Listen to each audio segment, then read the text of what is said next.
오늘 우리에게 주신 하나님의 말씀 열왕기상 8장 1절에서 5절입니다. 열왕기상 8장 1절에서 5절 말씀 한 목소리로 읽겠습니다. 이에 솔로몬이 여호와의 언약궤를 다윗성 곧 시온에서 메어 올리고자 하여 이스라엘 장로와 모든 지파의 우두머리 곧 이스라엘 자손의 족장들을 예루살렘에 있는 자기에게로 소집하니 이스라엘 모든 사람이 다 에다님월 곧 일곱째 달 절기에 솔로몬 왕에게 모이고 이스라엘 장로들이 다 이름에 제사장들이 궤를 매니라.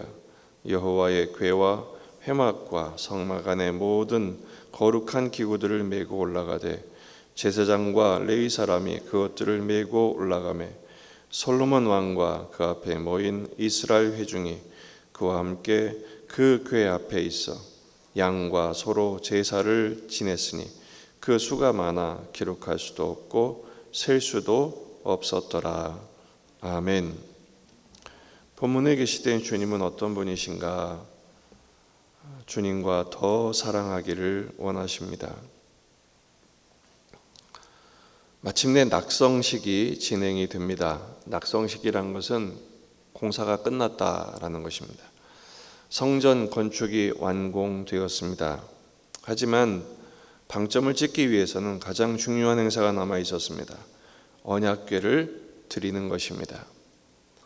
성전을 지을 때 모든 것을 다 새로 만들었습니다. 성소, 지성소, 그리고 제단의 모든 기구들 전부 새로 만들었지만 언약궤는 원래 것을 써야 합니다. 새로 만들 수 없었습니다. 모세 때 만들었던 장막에 모셨던 언약궤를 이제는 모셔야 하죠. 그래서 언약궤를 모시기 위해서 솔로몬이 모든 이스라엘 장로들 그리고 족장들을 소집합니다. 오늘 본문에 보면 1절 이스라엘 장로와 모든 지파의 우두머리, 2절 이스라엘 모든 사람들, 3절 이스라엘 장로들, 5절 솔로몬 왕과 그 앞에 모인 이스라엘 회중이 이스라엘 전체가 국가적인 행사가 된 것이죠. 무엇을 위해서요? 언약궤를 모셔드리기 위해서입니다. 언약궤가 없으면 성전은 의미가 없습니다. 왜냐하면 언약궤는 하나님의 임재와 영광의 상징이기 때문에 그렇습니다. 그래서 모든 이스라엘 장로들과 그리고 족장들을 소집하고 모든 회중을 집중하게 합니다. 때는 언제냐 하면 2절에 에다님 월 일곱째 달 절기라고 되어 어떤 절기냐 하면 초막절입니다. 초막절. 이스라엘 백성들이 초막절을 지키는 이유가 뭘까요? 광야 시대에 하나님의 은혜를 다시 묵상하고 초심을 회복하기 위해서죠. 또 한편 지금은 이제 광야 시대는 끝났고 정착 시대가 되었는데 광야 시대에는 장막에 하나님이 계셨다면 이제는 정착 시대에는 성전에 하나님이 계신 것을 확인하기 위함입니다. 모든 절차는 솔로몬이 다윗이 한 대로 따라합니다. 3절 이스라엘 장로들이 다 이름에 제사장들이 궤를 매니라. 궤를 메고 가죠. 이 궤를 메고 가는 장면에서 돌이킬 수 없었던 큰 사건이 하나 있었습니다. 바로 다윗이 이 절차를 몰라가지고 수레에 싣고 가다가 소가 뜀으로 언약궤가 쓰러지려 하자 우사가 손을 대죠. 손으로 잡으려고 했다가 하나님이 치십니다. 베레스 우사. 그리고 나서 다윗이 덜컹 겁이 나서 모셔드리질 못합니다. 그리고 오벳 에돔의 집에 두죠. 하나님이 그 오벳 에돔의 집에 큰 복을 내리십니다. 안심하고 다시 모셔올 때는 그때는 법을 다시 확인하여 말씀대로 메고 제사장들이 메고 모셔드리게 됩니다. 두 번째는 다윗도 하나님께 양과 소를 제물로 올려드립니다. 사무엘하 6장 13절, 사무엘하 6장 13절에서 여호와의 궤를 맨 사람들이 6걸음을 가매 다윗이 소와 살찐 송아지로 제사를 드리고. 오늘 본문에서 솔로몬은 그 규모가 너무 커서 셀 수도 없고 기록할 수도 없을 만큼 많은 양과 소로 제사를 드립니다. 하지만 솔로몬이 다윗을 따라서 이 모든 절차를 진행했는데 한 가지 큰 차이가 있습니다. 솔로몬이 따라하지 못한 게 있었어요. 바로 기쁨이었습니다. 다윗은 이 언약궤를 모셔드릴 때 얼마나 기뻐했던지 마치 아이처럼 뛰어놀면서 춤을 추었습니다. 사무엘하 6장 14절을 보면 다윗이 여호와 앞에서 힘을 다하여 춤을 추는데 그때 다윗이 배에 에봇을 입었더라. 다윗과 온 이스라엘 족속이 즐거이 환호하며 나팔을 불고 여호와의 궤를 메어오니라. 다윗이 기뻐하고 춤을 추고 아이처럼 뛰니까 백성들도 덩달아서 함께 나팔을 불며 축제를 벌인 것이죠. 어느 정도로 뛰었냐? 베옷을 입었는데 몸이 드러날 정도로. 미갈이 그걸 보고 업신여기죠. 하나님이 미갈을 벌주십니다. 하나님의 언약궤에 모시는 것을 아이처럼 기뻐했던 다윗을 업신여긴 미갈, 불임이 되어버리죠. 여러분, 하나님을 기뻐하는 것을 업신여기지 마십시오. 나와 다르다고, 내 생각과 다르다고 그것은 결국은 그 사람을 업신여긴 것이 아니라 그를 기뻐하신 하나님을 업신여기는 꼴이 되기 때문입니다.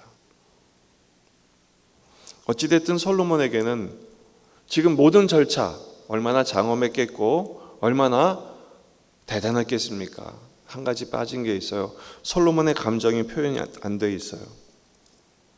사무엘서에서는 다윗의 그 하나님을 기뻐하는 감정이 아주 깊이 스며들어 있다면 오늘 본문에서 솔로몬이 어떤 마음이었는지 어떤 감정이었는지는 전혀 표현되어 있지 않아요. 기쁨이 없었던 것이죠. 해야 할 일을 했지만 기쁨이 없었어요. 왜일까요? 반면에 다윗은 왜 그리 기뻐했을까요? 언약궤를 모셔오는 것을 왜 그토록 기뻐했을까요? 언약궤는 하나님이 함께 하심의 상징이라고 그랬어요. 임재와 영광이죠. 다윗은 하나님을 그토록 사랑했던 것입니다. 험한 세월들을 통해서 평생의 고난과 고통을 통해서 하나님이 얼마나 큰 은혜를 베푸셨는지, 하나님이 얼마나 자신을 사랑하셨는지를 다윗은 깨닫고 있었던 것입니다. 그래서 단순한 언약궤 성전 기구를 가져오는 것이 아니라 하나님을 모셔드리는 거예요. 그래서 그토록 기뻐했고 그토록 사랑했던 것입니다. 솔로몬은 그게 빠져 있었습니다. 한번 이 대목에서 우리는 질문해야 됩니다. 나는 주님을 얼마나 사랑하는가? 우린 예배를 드릴 때마다 다윗만큼 기뻐하고 있는가? 가슴 설레하고 기대하고 오늘은 어떤 말씀을 주실까? 오늘은 어떤 사랑을 내게 표현해 주실까? 나는 어떻게 주님을 사랑할까? 어떤 마음으로 예물을 드릴까? 한번 돌이켜 보셔야 합니다. 금송아지 사건이 있었죠. 출애굽기 32장에 아론이 금송아지를 만들어 놓고 이 금송아지가 너희를 애굽에서 이끌어낸 신이다. 물론 이스라엘 백성들이 강청을 했지만 엉뚱한 짓을 했죠. 하나님이 진노하시고 불에 태워 잿물을 마시게 하십니다. 그 사건이 지나간 후에 33장에서 하나님이 이상한 말씀을 하십니다. 내가 약속한 땅 다 주겠다. 내가 먼저 내 사자를 보내서 준비 다 시켜놓고 다 주겠다. 올라가라. 그런데 한 가지 이상한 말씀을 하세요. 나는 안 간다. 이렇게 말씀하시죠. 나는 못 가겠다. 하나님 삐지신 거죠. 왜 그러죠? 사랑하신 겁니다. 그런데 계속 배신을 때리니 하나님이 너하고는 못 가겠다 이렇게 말씀하시죠. 모세가 백성들이 발칵 뒤집힙니다. 모든 장신구를 떼고 하나님께 빕니다. 모세의 기도를 우리가 한번 주목해 볼 필요가 있어요. 출애굽기 33장 13절 내가 참으로 주의 목전에 은총을 입었사오면 원하건대 주의 길을 내게 보이사 내게 주를 알리시고 나로 주의 목전에 은총을 입게 하시며 이 족속을 주의 백성으로 여기소서 여호와께서 이르시되 내가 친히 가리라. 모세가 구구절절히 말하는 이유가 뭡니까? 하나님 안 가시면 무슨 의미가 있습니까? 정말로 은혜를 베푸신다고요? 땅을 주시겠다고요? 약속의 땅을 주시겠다고요? 그럼 주님이 가셔야죠. 주님이 안 가시면 우리는 무슨 의미가 있습니까? 그 말이에요. 하나님이 못 이기시는 채 말씀하시죠. 내가 친히 가리라. 내가 너를 쉬게 하리라. 그런데 모세가 거기서 멈추지 않습니다. 모세가 여호와께 아뢰되 주께서 친히 가지 아니하시려거든 우리를 이곳에서 올려보내지 마옵소서. 분명히 가시겠다고 말씀하셨잖아요. 근데 모세가 한 번 더 확인합니다. 안 가시면 나도 못 갑니다. 이게 뭡니까? 이게 무슨 대화법입니까? 이거는 마치 연인들이 서로 치고받고 하는 관계입니다.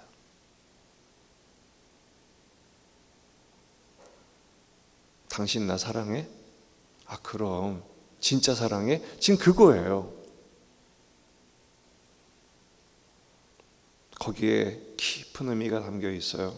하나님 복을 주시겠다고요? 주님 안 가시면 꽝입니다. 난 아무것도 아닙니다. 그 복 소용없습니다. 이거죠. 아무것도 없어도 주님만 계시면 됩니다. 이거예요. 그럼 우리가 모세만큼 주님을 사랑하고 있나요? 우리는 그저 응답만 받기를 원하죠. 문제만 해결되기를 원하죠. 이것만 주세요. 그리고 더 이상 관여하지 마세요. 간섭하지 마세요. 자식들이 용돈이 필요하고 지 필요가 생길 때는 그저 그냥 아양을 떨고 별짓을 다 하죠. 하지만 필요한 게 딱 얻어지면 뒤도 안 보고 돌아가죠. 우리들의 신앙이 바로 그 정도 아닙니까? 한번 좀 살펴볼 필요가 있습니다. 놀랍게도 이 출애굽기 33장 앞부분에 이런 이야기가 나오기 전에 모세와 하나님과의 관계를 설명하는 장면이 있습니다. 모세가 장막뿐 아니라 회막을 따로 만들어 자기만의 개인 회막을 만들어 놓습니다. 그리고 거기서 대화를 하는데 하나님이 모세와 친구와 이야기하듯 하셨다라는 말씀이 나옵니다. 그런 깊은 사랑의 관계가 있었기에 이런 대화가 있었고 하나님의 마음을 돌이키게 하지요. 그럼 우리는 어떻게 해야 하는가라는 것입니다. 우리는 다윗처럼 모세처럼 주님을 사랑해야 하는데 어떻게 하는 것이 주님을 사랑하는 것인가? 100만 번 주님 앞에 사랑합니다. 고백하는 것도 중요하지만 사랑은 따르는 것이 있어야 됩니다. 희생입니다.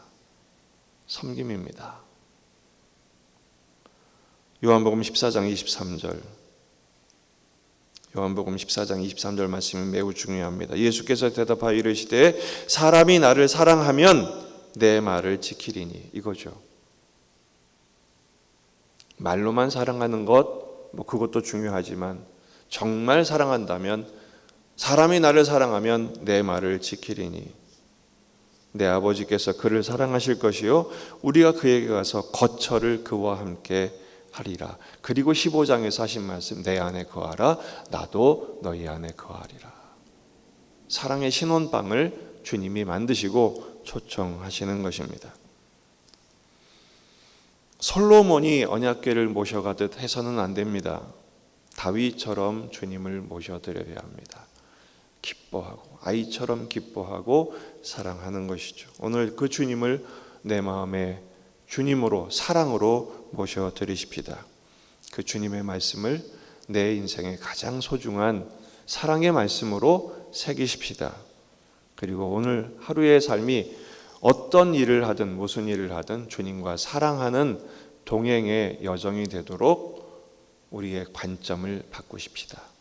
주님이 우리를 사랑해 주시고 주님 우리를 기뻐하시고 은혜로 함께 하실 것입니다. 그 은혜를 누리는 그리고 증거하는 저와 여러분의 삶이 되기를 주의 이름으로 축원합니다. 기도하시겠습니다.